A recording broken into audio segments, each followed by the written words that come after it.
옆에 분들이랑 인사하십시다. 주님의 이름으로 사랑합니다. 예, 사랑합니다. 예. 자, 우리는 다 하나님의 자녀인 줄로 믿습니다. 과거에는 우리는요, 이 대가족 속에 살았죠. 그냥 할아버지, 할머니, 때로는 증조 할머니, 증조 할아버지까지 모시고 살았어요. 거기에 아버지, 어머니가 중심이 되어졌고, 그 아래 아들, 딸들이 있었고, 그 아래 손자, 손녀들이 있었어요. 그죠? 그래서 누구나 가정이든지 가문을 중요시했고 그 혈통을 중요시했던 이 대가족에 살았죠. 요즘들은 뭐 많이 핵가족화되어지면서 그런 전통이 사라져가는 안타까움이 있습니다만은 그 시대, 그 시절, 그래서 기특한 아이들을 보면 내 아버지 이름이 어떻게 되니? 라고 물었어요. 그죠? 왜 그래요? 그 집안의 가문이 이렇게 아름답구나. 어떤 소리는 안 듣고 싶었을까요? 제 누집 자식이래? 이 소리는 이제 안 듣고 싶었죠. 왜요?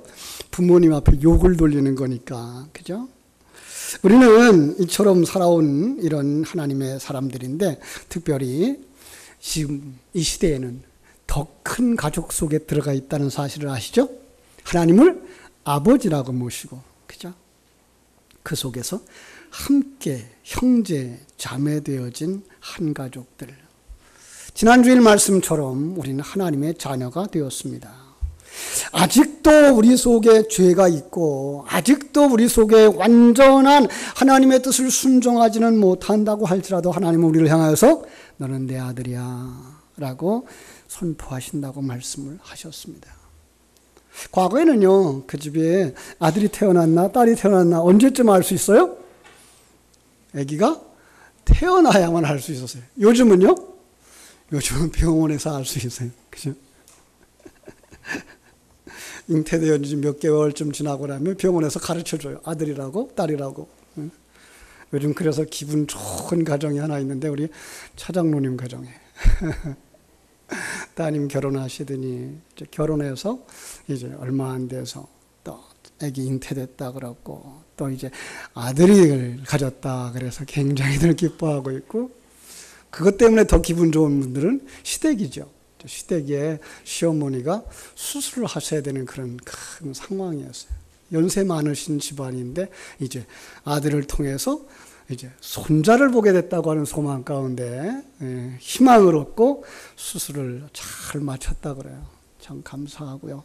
우리는 이렇게 이제는 태중에 있는 아기도 보고서는 아들인지 딸인지 아는 시대가 되어졌습니다. 성경은요, 이걸 일찌감치 우리들에게 가르쳐 주었어요. 너는 예수를 믿으니까 하나님의 아들이야 라고 말했는데 그날부터 아들이 다 된 게 아니더라고요. 성경에 보니까 그날부터 언제까지 아들이 되어줘야 돼요? 죽는 날까지 아들다운 아들이 되어줘야 되는 과정을 거쳐야 되는 거예요. 그죠?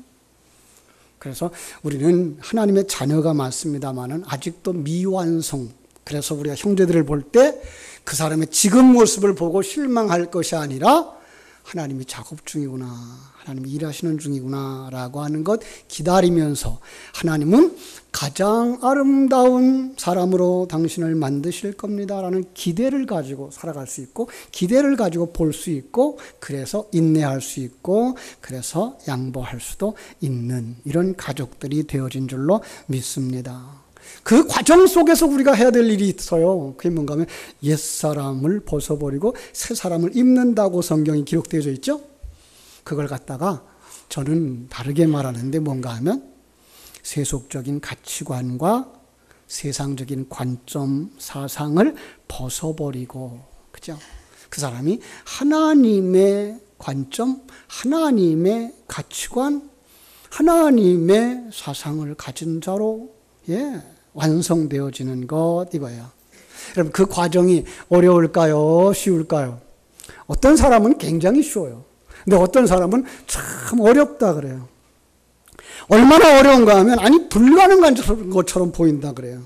사람의 눈은 그렇게 불가능한 것처럼 보일지 모르지만, 하나님이 하시는 일은 순서가 없어요. 하나님이 하시는 일은 세상적인 시간표를 따르지 않더라고 하는 거예요. 어떤 사람은 아주 쉽게 예수를 믿고 예수님의 사람이 되어져 가요. 어떤 사람은 상당히 오래 걸려요. 어떤 사람은 모태신앙으로부터 그냥 장수해가지고 한 100살까지 사는데 그러니까 100년 정도 걸려. 근데 어떤 사람은 중간에 예수 믿었어. 예수 믿은 지 얼마 안 됐어. 그리고 하늘나라 갔어. 그냥 짧은 시간에 참 완성되어져서 하늘나라 가기도 합니다. 자, 그건 우리가 알 수 있는 시간은 아닌데요. 하나님이 우리 속에서 하나님의 뜻대로 일하시는 줄로 믿습니다. 우리는 누구라고요?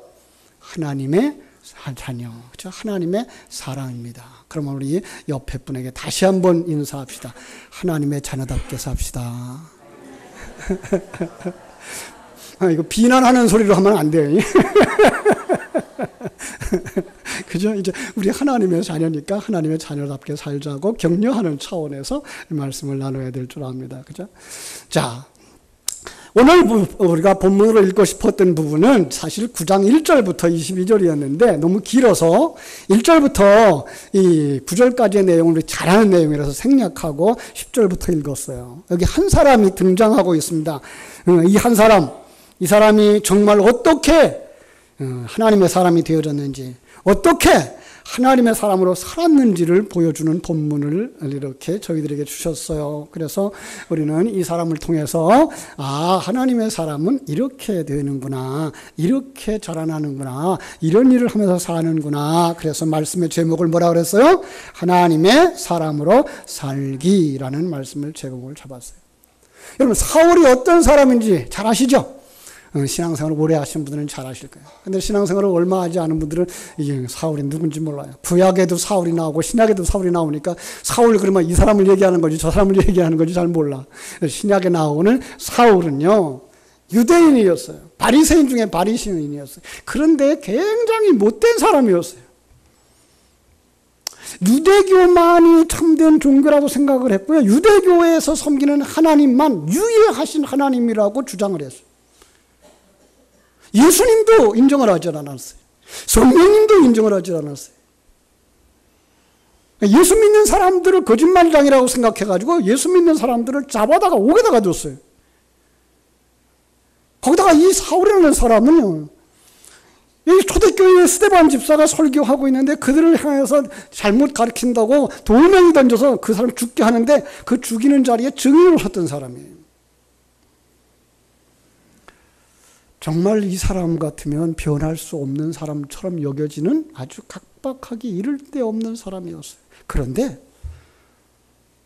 오늘 이 1절로 9절 속에서 보면 하나님의 빛이 임했어요.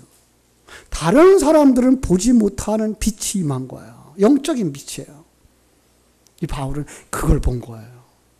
그리고 그 앞에 눈이 멀었어요. 그 시간에 하나님의 음성이 들렸어요. 사람들이 듣지 못하는데 이 사람만 듣는 거예요. 자기 이름을 부르는 하나님의 음성을 들었어요. 영적인 소리예요. 깜짝 놀랐어요. 자기가 눈이 멀은 것도 이상하고 이 영적인 소리가 들리는 것도 이상해. 그래서 누구십니까? 라고 물어봤어요. 그랬더니 하시는 말씀이 뭐예요? 나는 네가 핍박하는 예수라. 이 바울이 거기서 큰 충격을 받았어요. 아니, 예수가 있었다는 얘기는 들었어요. 예수가 죽었다는 얘기도 들었어요. 예수가 뭐 부활했다고 거짓말하는 것 같은 소리도 들렸어요. 그런데 그 예수가 지금 나한테 말을 한단 말이에요. 아니, 나는 그 예수를 흉보지도 않았어요. 그 예수를 핍박하지도 않았어요. 그런데 지금 난 자기를 핍박한다 그런단 말이에요. 자, 그는 거기서 큰 충격을 받습니다. 그리고 하나님의 이제 10장 이후에 나오는 10절 이후에 나오는 아나니아를 보내주셔서 안수를 해주시는데 안수를 해주시는 순간에 영안이 열렸어요. 영안이 열렸어요. 자, 이제 영의 귀가 열렸어요. 영의 눈이 열렸어요. 하나님의 음성을 듣게 되고요. 하나님의 세계가 보여지기 시작했어요. 정말 이 바울에게는 정말 영적인 아주 큰 신앙 체험이 있었어요. 사랑하는 여러분, 우리 예배하다가 이렇게 큰 신앙 체험이 있게 되기를 주님의 이름으로 축원합니다. 이건 목사가 해줄 수 있는 것도 아니에요. 장로님이 해줄 수 있는 것도 아니에요. 이것은요, 여러분이 하나님 앞에 사모한 마음 가지고 나왔을 때 하나님의 성령이 그 예배 중에 여러분의 눈도 열어주시고 여러분의 귀도 열어주시고 여러분의 감각도 살려주시는 큰 은혜가 있게 되는 줄로 믿습니다. 이 사울은요, 죽었다고 하는 그 예수의 음성을 들은 거예요. 그 하나님을 본 거예요. 그리고 그 하나님이 느껴진 거예요. 내 마음의 문을 두드리고 있는 그 음성이 들리는 거예요. 계시록 3장 20절에 있는 말씀처럼 누구든지 내 음성을 듣고 문을 열면 내가 그에게로 들어가 그로 더불어 먹고 그는 나로 더불어 먹으리라 라는 말씀이 들린 거예요. 그 순간 사울은 마음의 문이 열렸어요. 그 예수님을 주님으로 모실 수 있게 됐어요. 그를 예수 믿는 사람으로 바뀌어졌어요. 한순간이었어요. 영적인 탄생이 이루어진 거예요. 자, 이런 사람을 요한복음 5장 24절에서는 뭐라고 말하는가 하면 내 말을 듣고 나 보내신 이를 믿는 자는 영생을 얻었고 심판에 이르지 아니하노니 사망에서 생명으로 옮겼느니라 그러는 거예요. 예수님을 영접했어요. 구원받고 하나님의 자녀가 되어졌어요. 이제 하나님과 함께 살아가는 사람이 되어졌어요. 이 사람에게 엄청 놀라운 변화가 일어난 거예요. 세상 사람이 하나님의 사람이 되어졌어요. 세속적인 것만 생각하던 사람이 거룩한 사람, 은혜의 사람이 되어졌어요. 하나님의 일을 방해하던 사람이 이제 하나님의 일을 앞장서는 사람이 되어진 거예요. 교회를 허물어뜨리는 사람이 이제는 교회를 세우고 발전시키는 사람이 되어진 거예요. 놀라운 은혜가 이 기적 속에 일어난 거예요. 하나님의 자녀가 되어진 이 속에 일어난 거예요. 사랑하는 여러분, 그 사람은요, 어떤 변화를 경험했을까? 참, 이 시간에 우리 한번 같이 생각해 봤으면 좋겠어요. 여러분, 그 변화, 여러분 속에 있었으면 좋겠다고 하는 그 변화, 무엇일까요? 예수님을 만나기 전에는 나 중심의 사람이었어요. 내가 생각하는 것이 전부였고요. 내가 생각하는 것이, 판단하는 것이 옳다고만 생각했던 사람이에요. 예수님 만나기 전에는요, 자신이 얼마나 잘난 사람인지 몰라요. 자기가 편협되어 있다는 것도, 어리석다는 것도, 교만하다는 것도, 고집센 사람이라는 것도 전혀 생각한 줄 몰랐어요. 그게 누구예요? 타락한 자들의 모습이에요. 하나님은 사람을 만드실 때 각양의 모양대로 만드셨어요. 각양의 머리 좋고 나쁘고 좀 한 차이가 있게 만드셨어요. 손재능도 있는 사람, 발재능도 있는 사람, 각각이 다르게 하나님 기쁘신 뜻대로 만들었어요. 이걸 인정하지 못하는 게 세상이에요. 이게 타락한 사람들의 증거죠. 그리고 내가 가진 잣대만 옳다는 거예요. 내가 생각하는 것이 옳다는 거예요. 그렇죠? 여러분, 그런데 주님이 찾아오시고 주님을 만나고 나니까, 아니 이 사람에게 하나님의 눈이 열려지고 나니까 하나님의 크신 영광 앞에 서 있는 자신의 모습이 보이는 거예요. 벌거숭이처럼 초라한 자기 모습이 보이는 거예요. 부족하기 한이 없고 죄가 한이 없고 하나님의 뜻과는 전혀 상관없는 인생을 살아왔던 자신이 한없이 부끄러운 거예요. 그런데 그런 자신을 사랑으로 감싸주시고 그대로 용납해 주시고 기다려 주시는 하나님의 그 사랑의 소리를 듣고 느끼고 깨달으면서 이 사람이 바뀌어진 거예요. 은혜의 주님을 만나면서 고집세고 교만했던 자신이 발견되어지고, 깨끗한 주님을 접하면서 자신이 얼마나 많은 죄로 얼룩져 있는가를 발견했고, 그래서 가슴을 치면서 회개하는 거예요. 주여, 죄인입니다. 나는 죄인입니다. 변했어요. 적어도 몇 가지 변했어요. 제가 3가지만 한번 찾아봤는데, 첫째는요, 진실한 사람으로 변했어요. 성경은 그렇게 얘기해요. 사람은 외모를 보거니와 하나님은 뭐를 본다고요? 중심을 보는, 이 사람으로 바뀐 거예요. 이제까지 그 사람 돈이 많은가 적은가, 지위가 높은가 낮은가, 그것만 보던 사람이 뭘 본다고요? 이 사람이 하나님의 생명을 가졌나, 하나님의 생명이 없나, 이걸 보는 거예요. 예. 그걸 갖다 뭐라고 말한다고요? 진실한 사람이 되었다. 하나님 편에 선 사람이 되었다. 두 번째로 이 사람에겐 평안이 왔어요. 여러분, 경쟁 구조 속에 뛰어 살던 사람들, 경쟁 구조 속에서 1등을 하던 사람들요, 성공적인 삶을 살기 위해서 노력하는 사람들요, 평안이 없어요.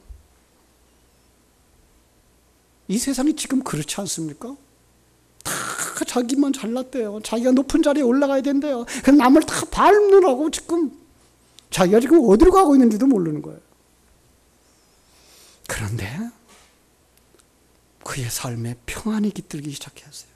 전능하신 하나님이 이 우주 만물을 창조하셨다는 사실을 깨달았고, 내가 그 하나님이 지으신 하나님의 자녀라는 사실을 깨닫고, 이 환경 속에서, 이 사건 속에서 하나님이 나와 함께 하고 계시며 나를 하나님의 아들로 만드시고 계시고 저 사람을 하나님의 아들로 만들고 계시다는 사실을 깨달아 아는 순간 그 마음속에 평안이 깃들어졌어요.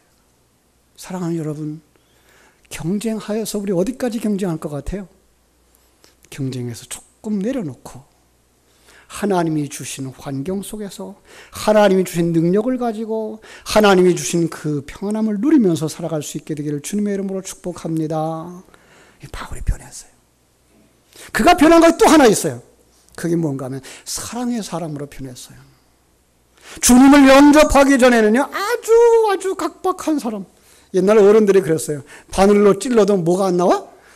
그런 사람 없겠죠. 그럴 만큼 사람이 인색했고 그럴 만큼 사람이 본을 볼 수가 없어. 냉정한 사람이었어요. 그런데 이 사람이 사랑의 하나님을 만나고 그 사랑 속에 점점 변해가는 거예요.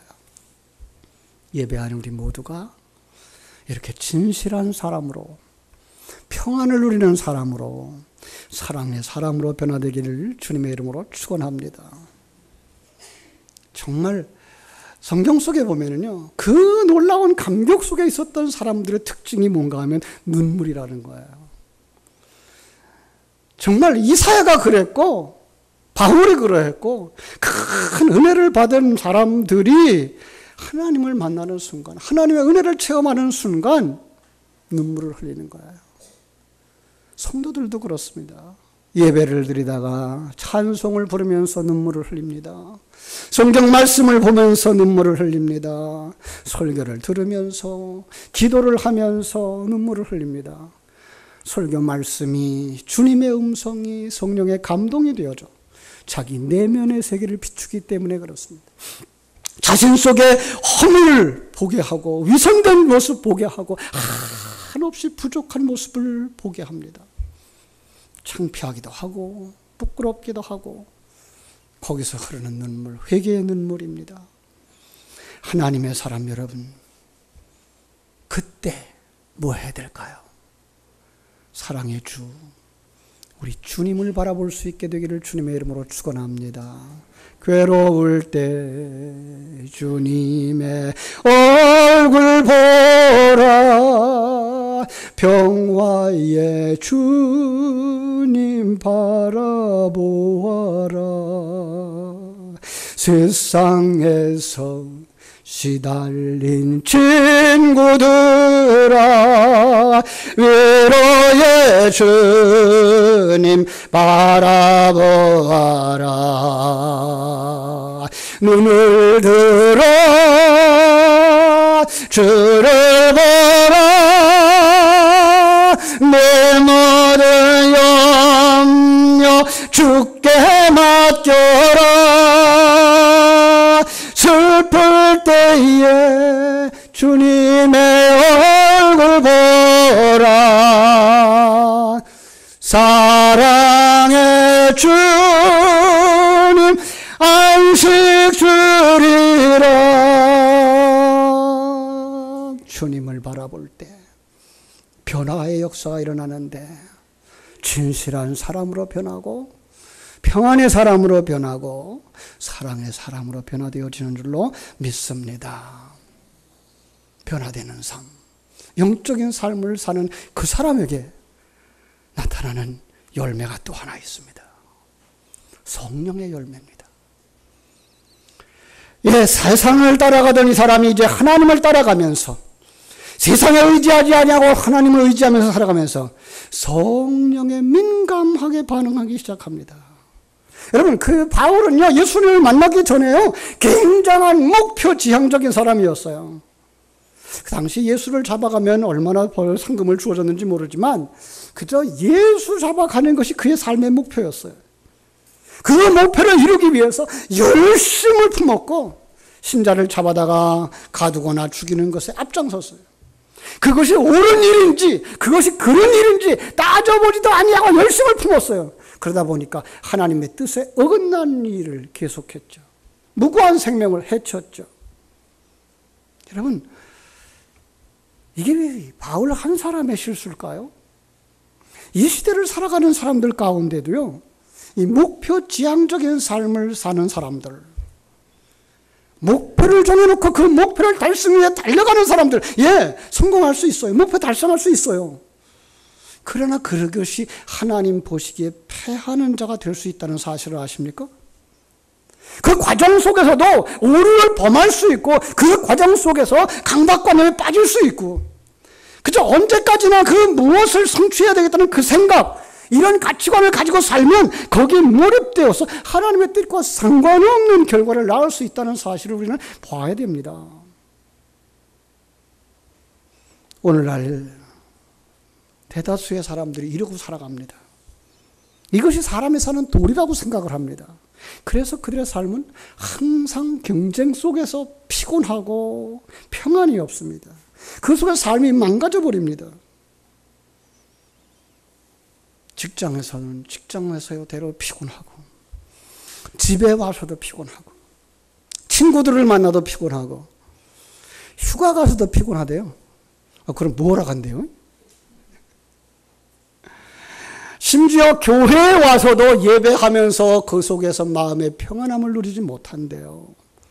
강박관념에 사로잡히면.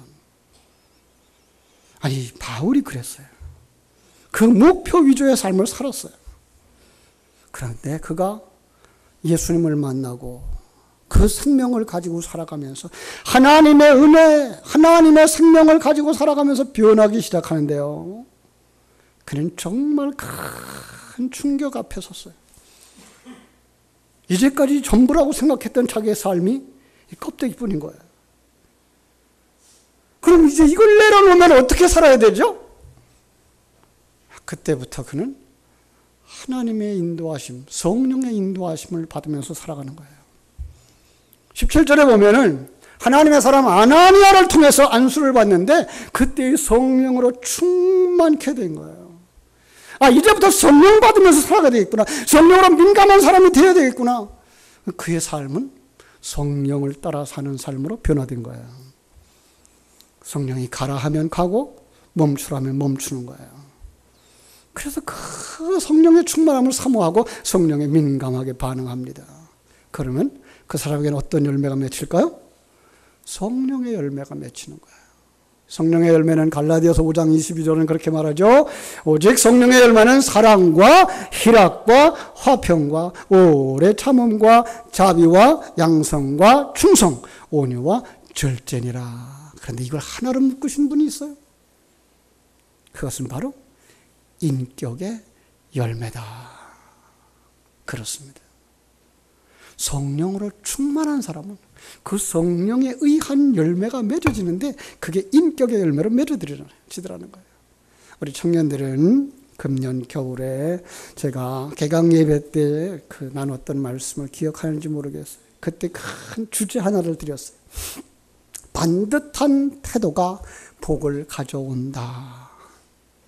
반듯한 태도는 아름다운 내면적 세계에서 나오는 것이다. 그 아름다운 내면적 세계는 믿음에서 생겨나는 것인데 그 믿음은 말씀을 들음에서 온다. 예, 진리의 말씀을 듣고 은혜의 말씀을 듣고 그 위에 성령이 역사할 때 그게 믿음이 생겨나는 거예요. 믿음이 있는 사람은 그 믿음에 의한 내면적 세계가 아름다워지고 그 내면적 세계가 아름다워지면 그의 삶이 뭐예요?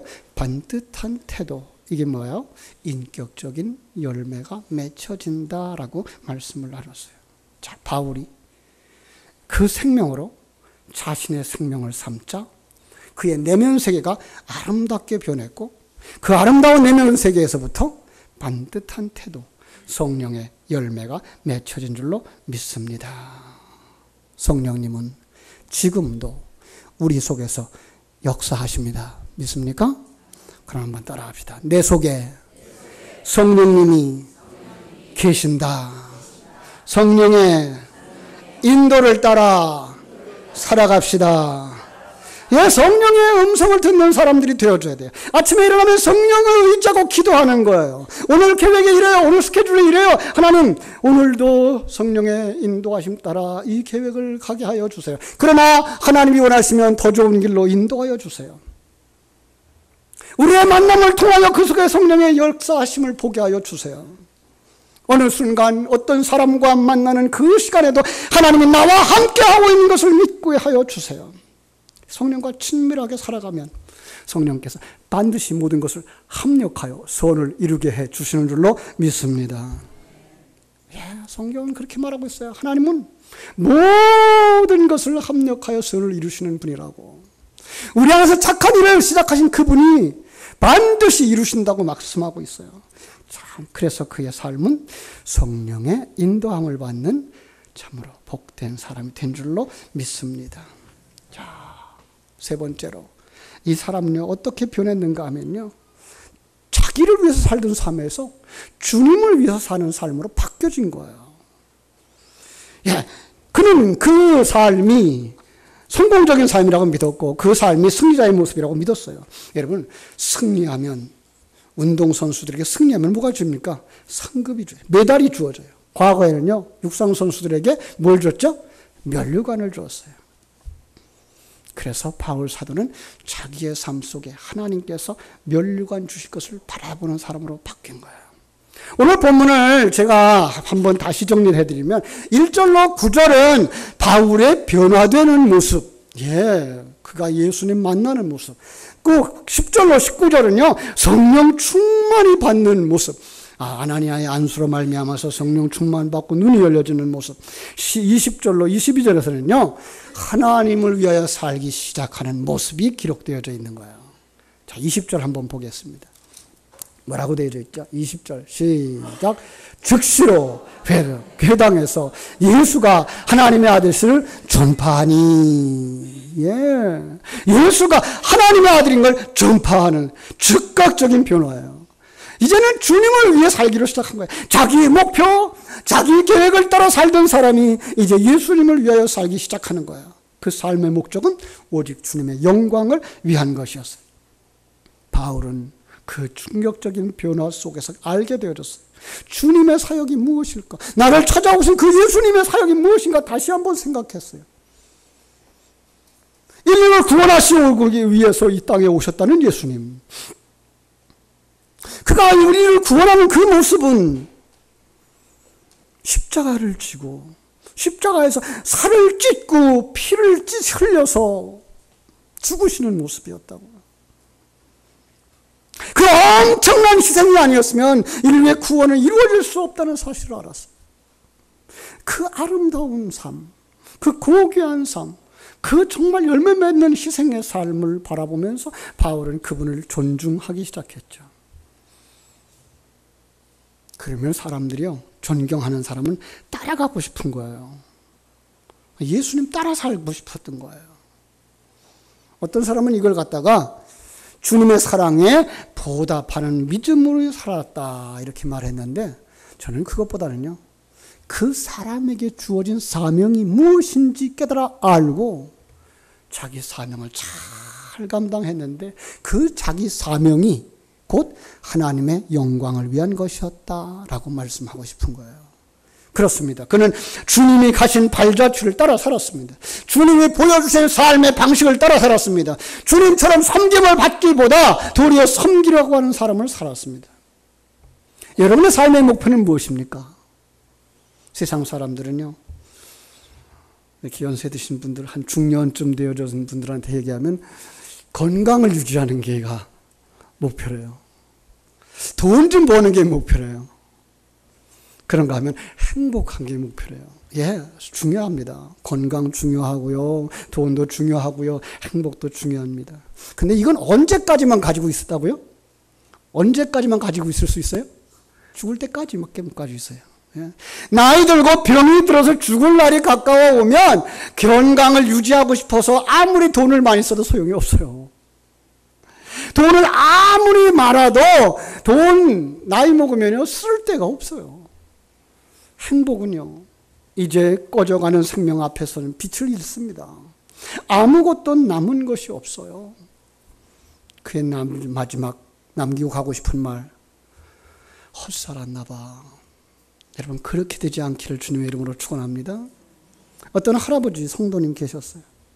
정말 잘 살았어요. 건강했어요. 그래서 장수했어요. 돈도 많았어요. 행복하게 살았어요.